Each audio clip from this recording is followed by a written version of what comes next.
जो आनंद सद्गुरू म्हणतो आनंदोत्सव केला पाहिजे आपण. म्हणजे काय, जो आहे तो आनंद प्रक्षेपण करत राहायला पाहिजे, उत्सर्जित करत राहायला पाहिजे. एवढंच करायचं आपल्याला, काही करायचं नाही. हा आनंद आतून येतोच आहे, तो उत्सर्जित करायचा आहे. म्हणजे काय करायचं, तो जो आनंद आहे ना तो प्रेम रूपाने गोडी रूपाने वापरायचा आहे. आणि काय करायचं आहे, बरोबर की नाही. मी मागे सांगितलं, हा डोळ्यातनं आनंद देणं म्हणजे प्रेमाने बघणं, तोंडातनं आनंद देणं म्हणजे चांगलं शब्द बोलणं, लोकांबद्दल कौतुक करणं. म्हणजे काय, हा आनंद मुखातनं तू प्रक्षेपित करतोय.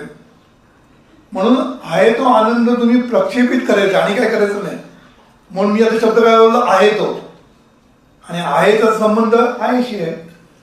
म्हणून जे जे चांगलं आहे, शुभचिंतन आहे किंवा इष्टचिंतन, तेव्हा दुसऱ्यांबद्दल तुम्ही चांगलं बोलता, तेव्हा सुद्धा तो आतूनच येतो.